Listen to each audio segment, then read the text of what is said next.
Alright, welcome. If you're new to the channel, my name's Elliott and you're watching Rickety Ski Reviews. Today we're going to be talking about something a little bit different. I, believe it or not, like watching YouTube. I watch other content creators. And a lot of skiing content, no offense, is a lot of GoPro footage. It'll be like GoPro footage and smooth jazz, and then GoPro footage and lo-fi hip hop. And it's like, okay, I like that kind of content. I think it's cool people make it, but there is just an oversaturation of it. There's a lot of it. So I will, out of curiosity, click on ski YouTube videos, but they don't always tend to catch my attention. But this one was a little bit different. I caught a video called $1,500 Custom Ski Boot Update 2 months later by Angelina outside. Now, this is not a substitute for watching the video. Please go check out Angelina's video, and I did reach out to her and she gave me permission to react to this. But this was astounding to me and relatable. I have worked in several ski shops. I have seen people have ski boot problems. I've had friends with ski boot problems. So this was like catnip for me. I just could not help myself. I see so many people who have boot problems and really live in a lot of pain. And also, after watching it, I thought not only could I help her, although it may be too late, this is a year ago, but also I could just help people in general who are having ski boot problems. So without further ado, let's jump right into Angelina's video, $1,500 Custom Ski Boot Update.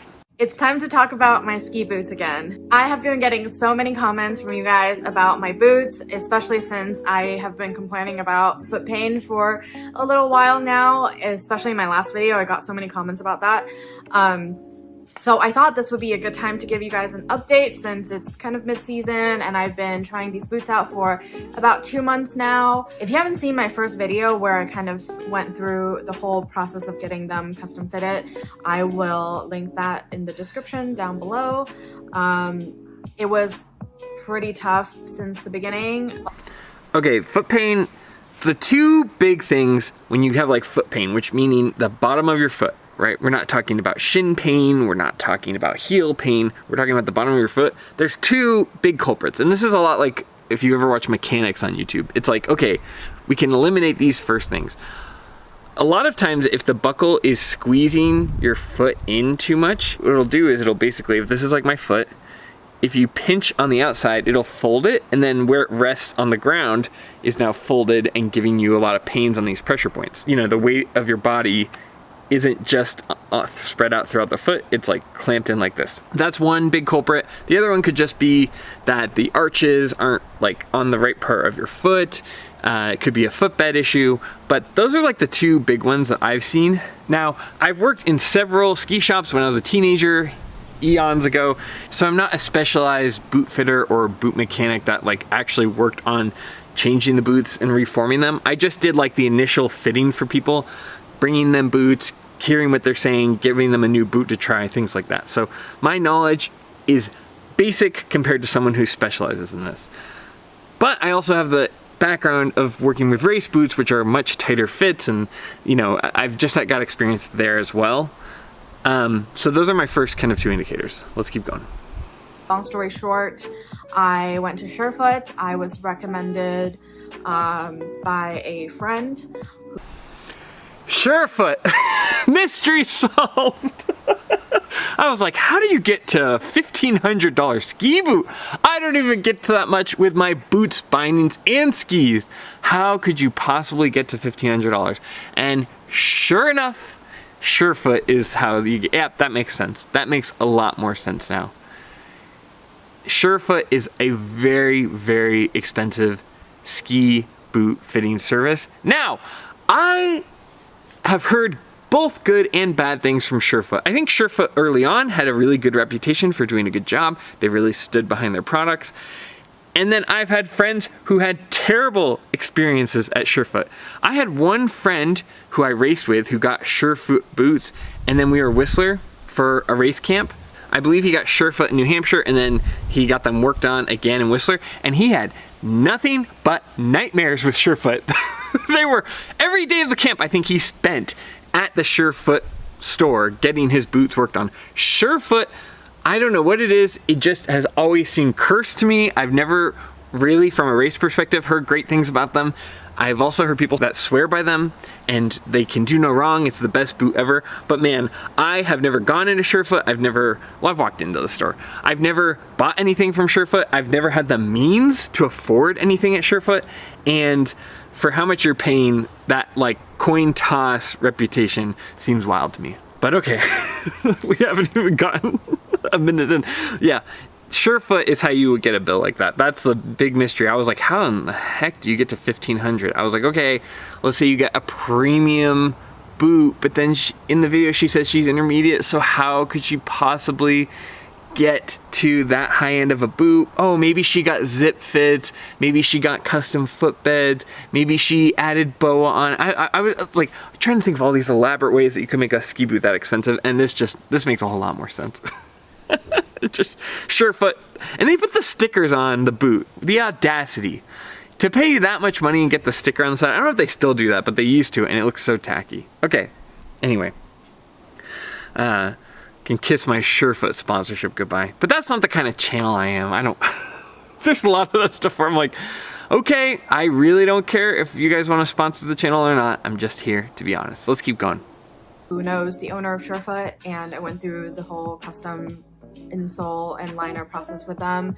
I think I have pretty fussy feet, so it's been quite the process for me. I've gone to many different Surefoot boot fitters in the past couple months, and I think I've probably been there no less than 10 times at this point.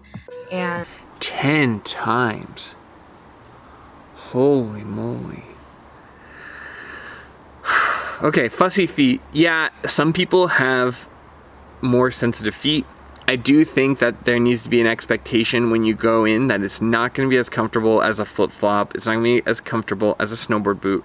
But that being said, there's reasonable amount of pain you feel with ski boots, and some of that comes with breaking them in. But you shouldn't be in that much pain. And 10 times? I'm surprised after the 5th one they were like, we'll just give you your money back. This isn't working. We can't figure out the mystery.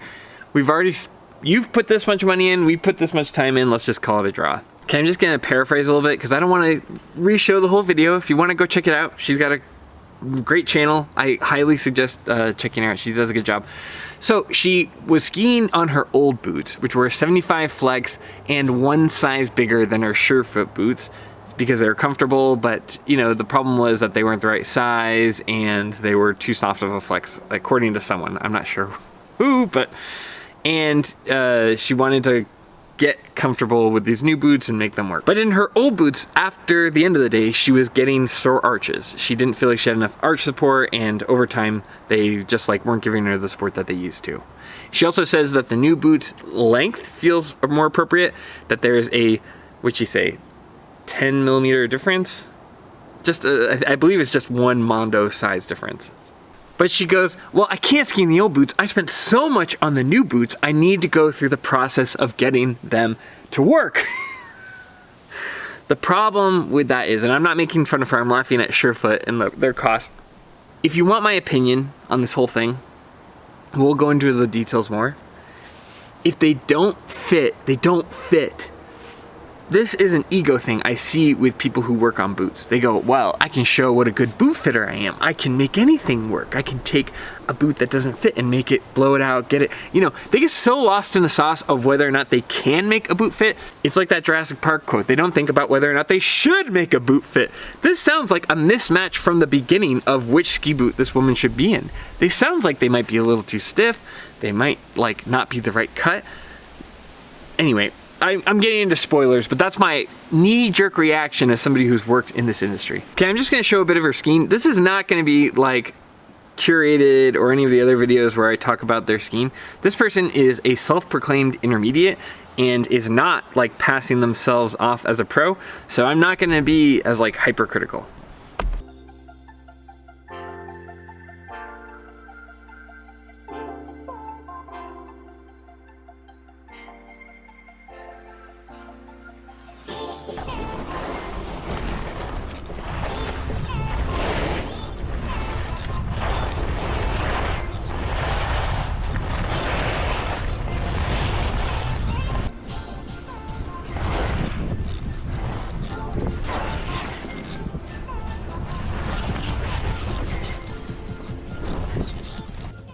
Oh my gosh, you guys, I'm in so... Okay, that was pretty good skiing, actually. You know, like, very intermediate, maybe more in advance. I think she did a pretty good job with her pole plant. She's making good parallel turns. Definitely a little bit more on the hesitant side, but this is fine. This is a pretty good skiing. Later in the video, she goes, well, maybe it's just my skiing that needs to be fixed with boots. No, your skiing's fine. You shouldn't be in boot pain from that kind of skiing. One thing people don't always consider is that intermediate and advanced skiers, or I'd say she's like upper intermediate, they actually feel a lot more chatter, because when you're not carving, you're not just cruising through the snow and ice, you're actually like feeling a lot of that reverberation. Damp skis can tend to be more important for this type of skier. Can I just say what an absolute chokehold this has on me? It's like the perfect blend of solving a mystery, helping someone out at the same time. I'm an English major, right? So we learned about Sherlock Holmes, and Sherlock Holmes people don't realize, but like kind of like a syndicated series where it would come out monthly or every few months, and people would wait in line. They would sit on the docks to read the final one. This, to me, is like my Sherlock Holmes. It's got mystery, it's got intrigue, it's got expensive prices from a big company. It's like the perfect cocktail of what gets my interest. So, I've got a whole map here of the timeline, and I apologize to Angelina if I'm getting some of this wrong.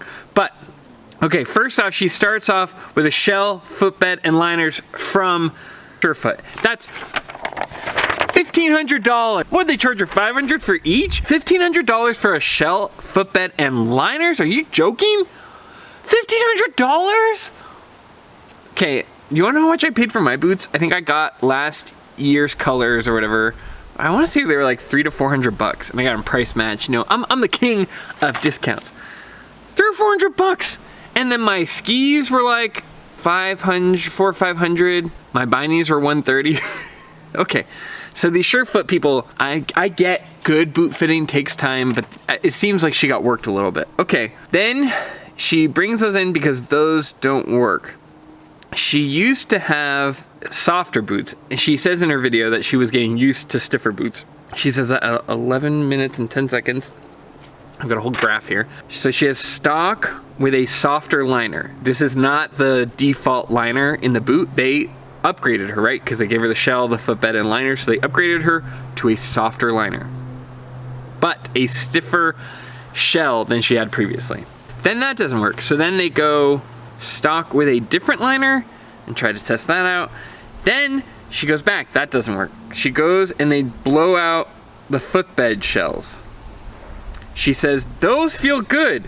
They're good on the groomers, but they hurt on the moguls. Now these same boots with the blown out footbed shells, she says those are a size down from her old boots. They're a smaller size and they're stiffer than her old boots. That'll be important later. So then she goes to the blown out footbed shells. The guy works on it.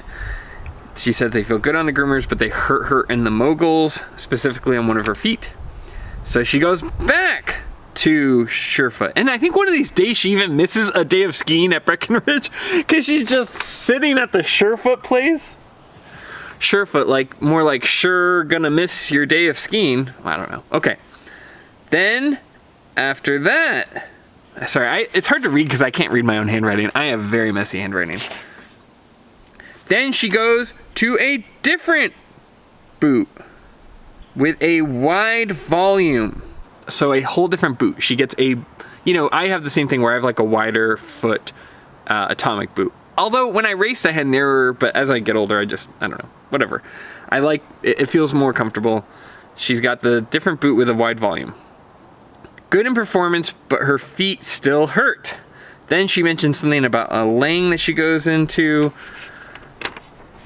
that they have her try, and the problem she's having with that is that the heels then aren't locked in. Oh my god, what a nightmare. And at the end of the video, she says that she does not have a happy ending to this. Her boots still do not fit.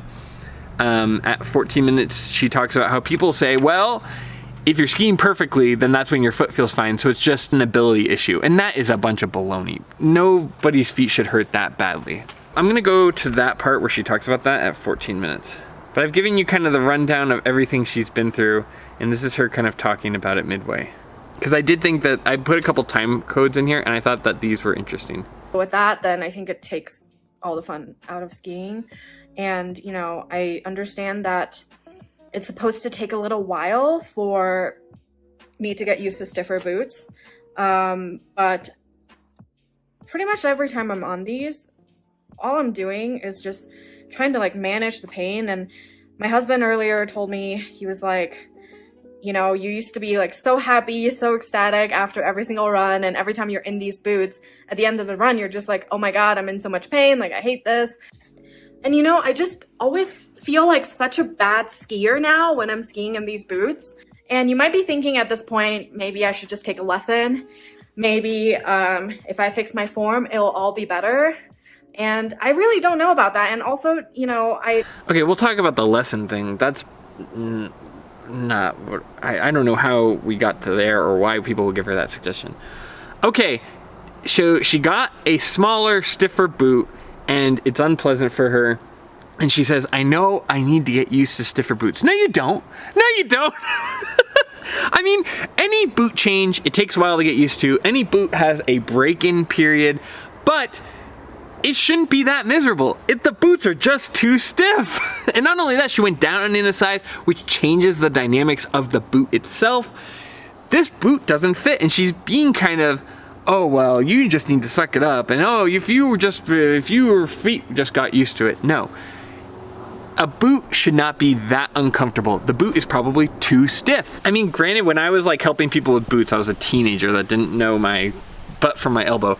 But it seems to me like if you're trying to narrow in on what a good fit is, like change one thing at a time. And also, you can tell if boots feel good in the shop. She doesn't need to be like waste a whole day of skiing to test this stuff out usually. There's something missing here. There's something weird going on.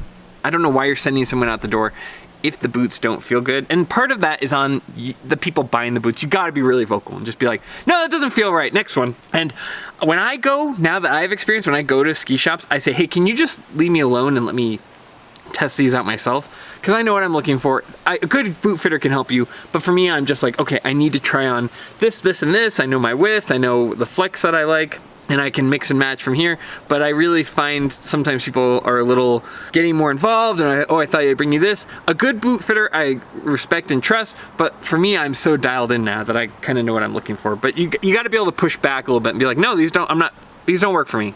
Get them off my feet. I don't know about that. And also, you know, sometimes it annoys me when people say this, just take a lesson, because lessons here in Colorado are extremely expensive. It's like, you have to pay at least like $150. Like that's on the lower end, I think, for a group lesson. Sometimes you have 6 people for 3 hours. Like you really don't learn that much in 3 hours. And private lessons at Breck is like $1,000. So $1,000 for a private lesson?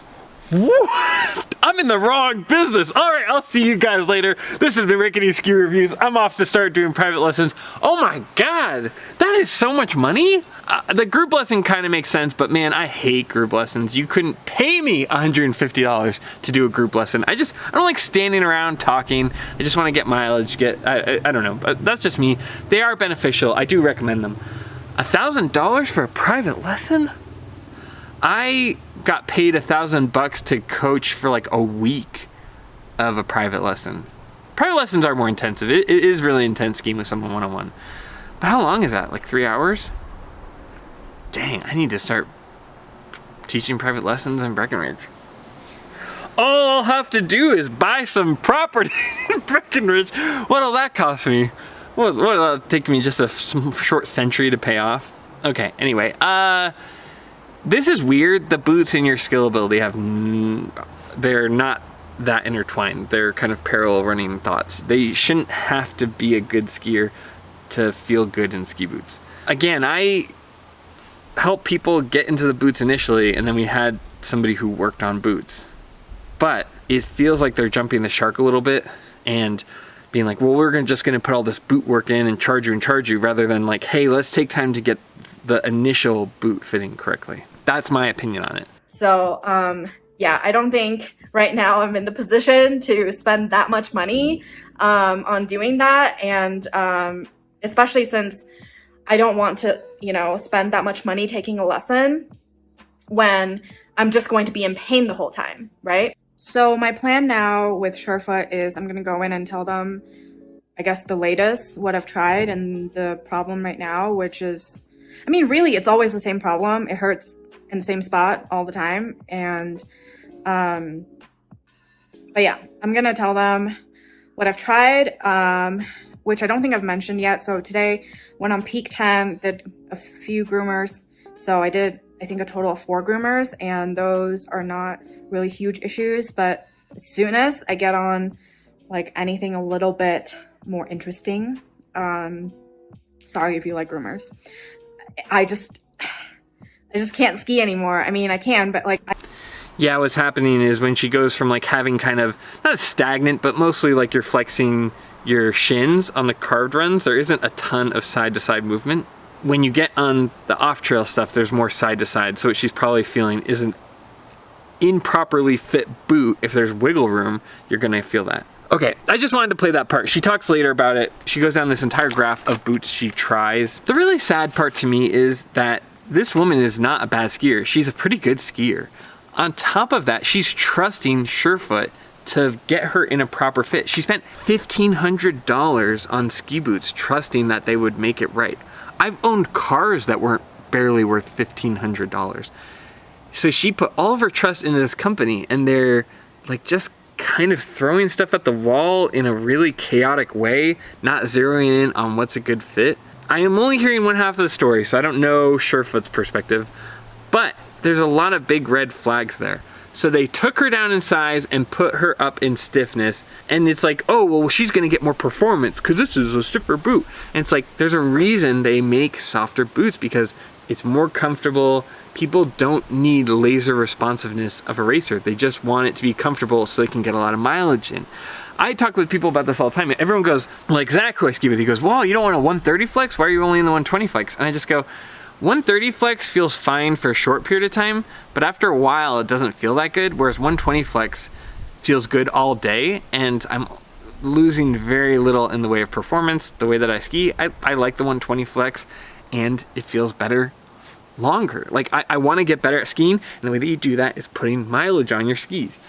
I've spent a lot of time in race boots. I've had stiff, really responsive boots, and you just kind of choose like a blending of what you want. Here, I'm gonna try to solve this problem for her. Here's what I think. I think that what she needed to do was take that same boot that she had originally that felt good, and then she needed to take that and put it down one size correctly. Because if I remember right, she goes from like a 60, 65 flex to a 90 something flex. That might not seem like a lot, but for somebody who already has a soft boot, that's a tremendous jump. I think what they probably should have done is kept her in the same softness, but put her in a properly fitting boot size-wise, so one size down, and saw how that felt. And then from there, you can do a flex test where you put her in the boot, see how far her knees can go over the toes. If you needed to go up a flex, go up slightly. But again, they just jumped way too far ahead with their flexes and changed the size of the ski boot. If you have something that works, build off of that. Don't just jump into a completely different boot just based on whatever you think is a good boot, yada yada. That's my opinion. That's what I would do. Angelina, if you're watching this, I'd recommend you go and just try a ton of boots. Like, try everything you can get your hands on, basically. You don't have to do it all in one session, but take notes on what you like and work off of that. Like, find what feels good and go off that. So whatever your old boot was that felt pretty good, find that or a similar model and then go to the different size. And then just change one variable at a time to see what is gonna work you towards something that's a better fit. And be wary of boot shops. There are boot fitters who are really good, but it's like finding a good mechanic. You have to find someone you trust, and sometimes you go through places where they're not as knowledgeable as they should be, or, you know, whatever. They just don't line up with understanding your foot style. Sometimes people just don't have experience in it, and they're used to fitting racers, and they just want to go back to fitting racers.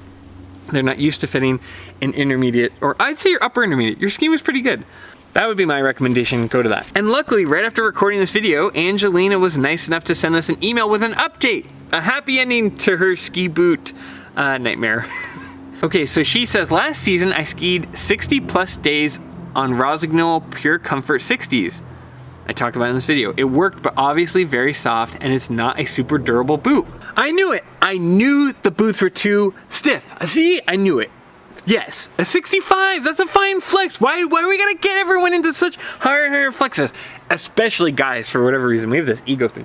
Oh, you're only 100 flex? Well, I'm 110. Bro, that's nothing. I'm a 120. That's nothing, you fools. I'm 130 flex. It's like, oh my gosh, can we chill on our egos a little bit? There's a reason there are softer boots. You want to be able to get the flex, get the leverage, but get it to a point where it makes sense for how much you're flexing or for the dynamics of your body. These stiffer and stiffer boot things drive me nuts. Okay, whatever. It worked, but it's obviously very soft, and it's not a super durable boot. Okay, let me correct you there. The stiffness and durability are not correlated. Unless the flex does not properly fit and you're just like, you know, pushing that shin to toe on your boots all the time, sure, that's not great for them. But it doesn't have anything to do with the durability. It's how much pressure it's giving you to get leverage. There's like, you want it to be the right flex. It's not going to affect durability. In fact, what really affects durability is where you store them, how much exposure to sunlight they have, how many runs they get on them. Don't buy stiffer boots thinking you're getting more value. There might be some of that with like the plastic, but assuming it's a proper fit, it should be pretty equivalent. I recently bought a pair of Atomic Hawks Magna 105s. No! You found something that works! What are you doing, Angelina? I had rented the 95 when I was in Japan and they worked fine, meaning some pain but tolerable. I've only skied these new ones and on an indoor revolving slope so far. It wasn't super great first, but instructor suggested I try the Atomic Shell with the Rossignol liner and insole. I've known people, I'm glad this worked, but I've known people that have gotten like really hurt putting liners into different boots. Sometimes it works fine, but I've seen people put like a Rossignol liner into a head boot and injure themselves for years and years after. So be careful doing that, okay? And take instructors on an indoor ski area probably know what they're talking about, but you gotta be careful. Not all instructors are created equal. Oh my God, you're giving me heartburn, Angelina. Okay. Instructor suggested I try the Atomic Shell with the Rossignol liner and insole, and that worked really well for me. For both of these boots, I sized up from Surefoot's recommended 23.5 to 24.5, matching my first pair of boots. I also haven't gotten either of them heat molded. I should also mention that after seeing multiple fitters at 3 Surefoot locations, I went to several more boot fitters who all told me similar things and put me in boots that didn't work. Yeah. There's no shortage of bad boot fitters, unfortunately. Angelina, now I'm talking directly to you. Why'd you get a different boot if that one was working? Okay, this is how it works. This is how the boots, this works for running shoes. This is my advice for all of this. You find something that works. You roll with it. You find it, okay, maybe you want to try a little different stiffness, maybe a little bit different size. You don't mess with a good boot. You find a good boot, you keep it, okay? I got running shoes. You want to know what kind of running shoes? I can tell you the numbers, okay? When I was running in high school, I had a New Balance. New Balance is impossible. They give you numbers. I had the 646. 3 years in the 646, okay? Then they got rid of it. Then I went to a 1063. Didn't like that as much. Went to a Nike Pro Stability, whatever the name was. Stability shoe, okay? They changed that 2 years later. 2 years on that shoe. Then I go to the Brooks Adrenaline GTS. I'm on that shoe for like the next decade. Eventually, I find a New Balance that works better. Over the course of the last 16 years, that's like 5 shoes, and half of them I got rid of because I discontinued it. New Balance 646, it became a snow boot. The Nike ones, they decided to make something cosmetically better rather than a good running shoe. All these little things. If I could have been on the same running shoe the entire time, I would have. And the same thing goes for ski boots. You find a ski boot that works, you stick with it, okay? If it doesn't work and you want to like try something else, that's fine. But if you find something that really works, do your best to stick with it. That's my free advice, okay? Especially if you know, like, hey, the Rossignol fits well, go with the Rossignol. Okay, anyway, that's my rant over. And at this point, honestly, you mentioned going back to Surefoot. I don't know if you're just going there because like they're gonna set you up since you spent $1,500 and they're gonna make it right. If you're spending more money at Surefoot, I would just stop, okay? You just cut your losses there. Surefoot is not working for you. At this point, you're working for Surefoot. Okay, I'm glad that it all ended well. Having the Rossignol liner and the Atomic Hawks Magna 105 stresses me out. 105 is a lot stiffer than the 65. What I would do is if you want a stiffer boot, go with like a 75, something like that. If you want my honest opinion, I don't really know that many good boot fitters. I have one person that I really trust with ski boots. I primarily use my own intuition. I use my own experience, so it's not a big deal. But there is one person who has ever done me really, really solid with ski boots. And honestly, this isn't a plug. I don't work with this person anymore. But decades ago, I had one boot fitter that's ever done a good job for me. And his name is Miguel Ascrat. He owns a shop out of Ellicottville, New York called Mud, Sweat, and Gears. He looked at my ski boots. I had ski boots that were too big, too soft. He looked at my boots and he goes, "What the hell are those?" When I was at ski camp, he's the guy that runs the ski camp. He goes, "Those are not the race boots. I take a crap in those boots. Those are not real race boots." And not only did he insult me, but he then brought me across the street to where the Lang rep was, went through, took like 45 minutes to an hour trying boots on me, getting what fit, getting the flex dialed in, getting the length in. He found out that I went from a 325 millimeter to a 308.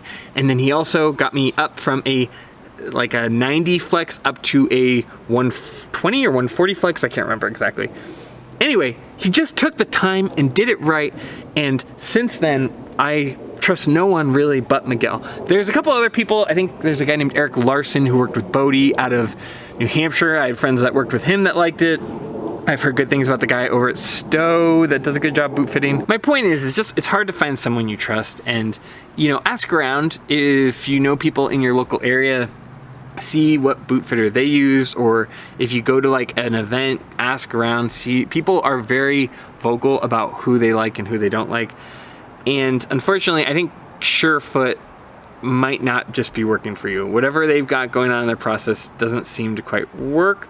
Also, stop trying to walk yourself up and flex. It's not about durability, it's about proper fit and proper amount of leverage.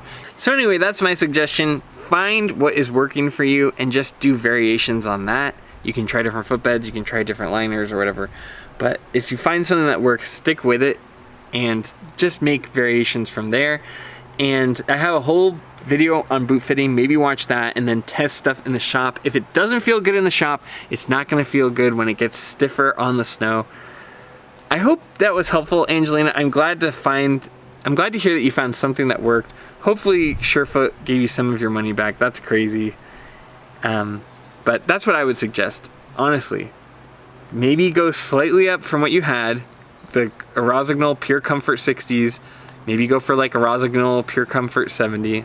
Yeah, go for a Rossignol Pure 70. They're on sale right now on Evo for $235. Less than a sixth of what you spent on those other boots. So anyway, Angelina, I hope you have found that helpful. I hope you guys all enjoyed this little mystery and unraveling and helping Angelina find a better boot. I know I found it interesting and I wanted to share it with you guys. Please go check out Angelina's channel. She makes really great content. Check out her videos. I will also have skis that I found on sale. I'm planning on doing another sale video in the near future, so keep an eye out for that. If you want to support the channel, you can become a member down below. But more than anything, just thanks for being here. Thanks for taking the time to watch my videos. It means a lot to me. Please like and subscribe. That's a free way to support the channel. But more than anything, just thanks for being here with me. I really appreciate it. And as always, I'll see you in the next one. See ya.